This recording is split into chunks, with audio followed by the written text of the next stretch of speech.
আসসালামু আলাইকুম। আমি আজকে গরুর বট রান্না করব। তার জন্য বটগুলো ধুয়ে নিচ্ছি। এখন আদা এবং রসুন বাটা দিয়ে দিচ্ছি।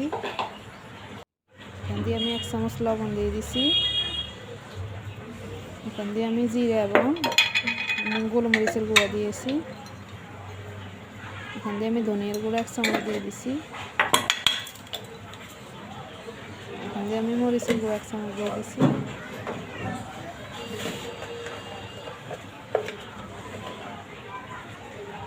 এখান দিয়ে আমি হলুদের গুঁড়া 1 চামচ দিয়ে দিচ্ছি।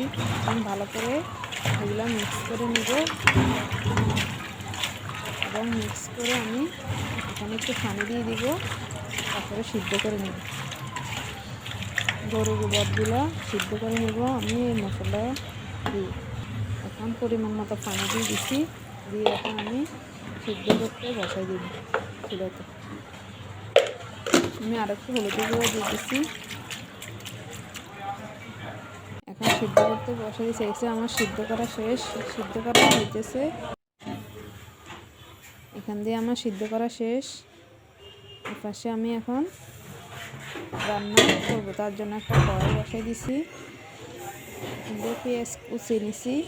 এখান দিয়ে গরম মশলা, তেজপাতা, দারচিনি, এলাচ, লবঙ্গ নিয়েছি। এখন সরিষার তেল পরিমাণ মতো দিয়ে পেঁয়াজ কুচি দিয়ে দিচ্ছি। পেঁয়াজটা একটু লাল লাল করে ভেজে নিয়ে এখন আমি গরম মশলাগুলো দিয়ে দিচ্ছি। তেজপাতা, দারচিনি এবং লবঙ্গ এবং এলাচ।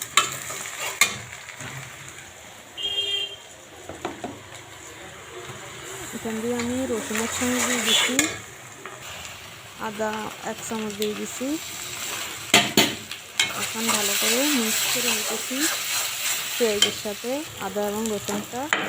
এখন একটু পানি দিয়ে দিব।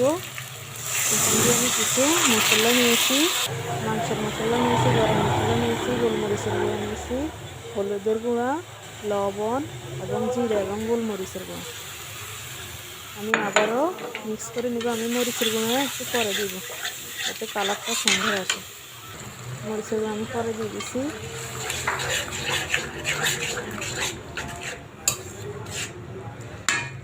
এখান দিয়ে মশলাটা ভালো করে কষাই আমি গরুর বটগুলো এখন দিয়ে দিব মশলাটার সাথে।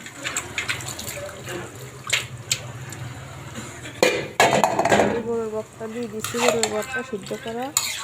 এখন আবারও মিক্স করে নেব। মিক্স করা হয়ে গেলে আমি এখান দিয়ে নারিকেল বাটা নিয়েছি, ব্লেন্ডার করে নিয়েছি নারিকেলটা। এখন এগুলোর সাথে মিশিয়ে নেব।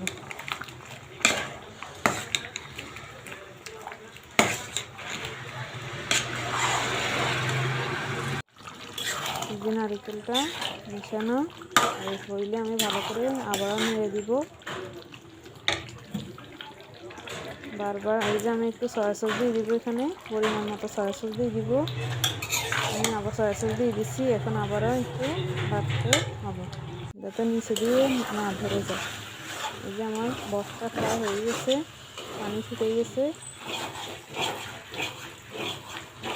এই যে নিচে দিয়ে লেগে না যায়, আমি এই যে বটটা আমার হয়ে গেছে।